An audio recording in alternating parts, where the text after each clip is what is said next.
I don't know yet. And maybe this next question is the heart of the matter. A person asks, if we choose to homeschool over the summer with a homeschool program, maybe stay in it in the fall, how do we get the school to pay for it? What is that process? So that's that 10-day thing you were talking about? Yeah, you want to give them 10 business days notice. You want to give them your reasons why it's necessary.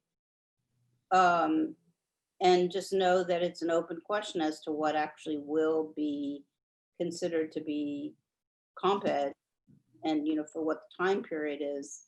And it may be decided district by district. Sometimes the Department of Ed, rather than doing what I think would be helpful, giving us some real leadership, they just sort of let each district do its own thing.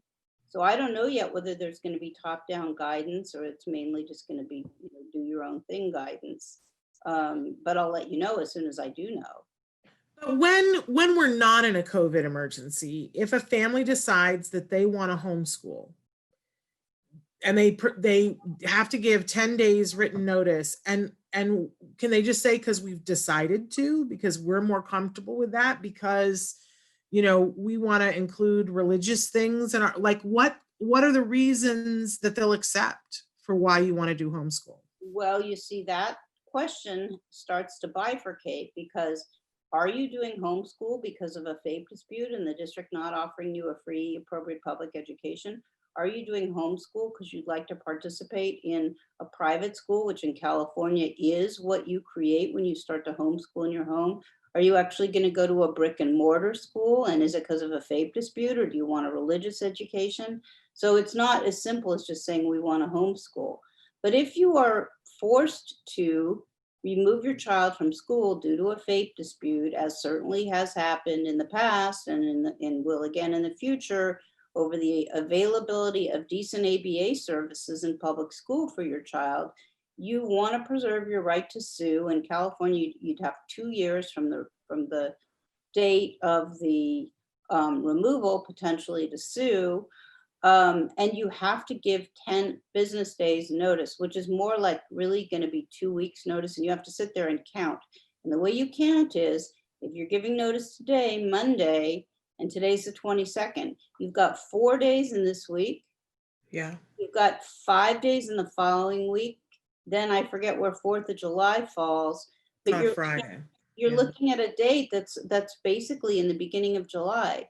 And Yeah. don't start anything until that date, because even if you say, well, I just will only collect for after the 10 days. No, a hearing officer may deny or reduce your request for reimbursement, because the district is entitled to have 10 business days to respond to your request, convene an IEP meeting, try to offer FAPE.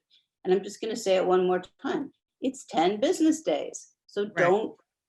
don't penalize yourself by giving 10 days notice, and give the reasons why you're rejecting the district offer. If you just want to become a purely private student, it's easy to pull yourself out of the district. The problem with that is that the district should be holding annual IEPs for your child to keep pace on what's going on, and as the person gets older, so that they can have accommodations for testing for high school and for college. If you become a purely privately placed student, you better work out something with the district where for sure still you're going to have an annual IEP, because otherwise they're just going to kick you to the curb and forget you even exist, and you will get no attention whatsoever. So private school person, if you want to qualify your questions some more and send in some more facts, I think we could talk about, private schooling in this time period, but I need to know more about your reasons. Okay. And maybe I think the question that I have is, if it's not a FAPE dispute, but you've decided that you don't want to risk being in the school because it would be risky. It's an ADA accommodation, Shannon. It's a 504 accommodation. It's even if you don't have an IEP. If you have a disability and you think it's unsafe to go to school because you've always had a tendency toward gastrointestinal distress and you're afraid of COVID, that's an accommodation with your disability that should be available to you under the ADA. I don't think you're just going to be able to tell people, fine, go get lost. Like, they're going to have to deal with you unless you make it easy for them not to have to deal with you.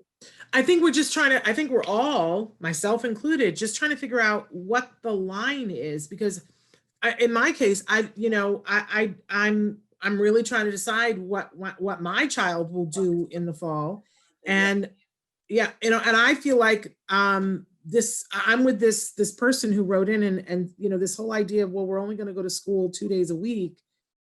I get it. You're trying to play a numbers game. I don't want to participate in that. Well, that has nothing to do with preventing infection of your child, in my view. It has to do with the fact that they are going to limit the school population considerably and have people on a staggered schedule. That doesn't mean when your kid is there that they aren't exposed, because they will be. But they're saying Right. if we have if we have 1/3 the number of kids, we'll be able to keep you discreetly separated enough and with masks, and then you're not going to get sick. Well, I would just say, and I don't want to wander into political territory too much, Right.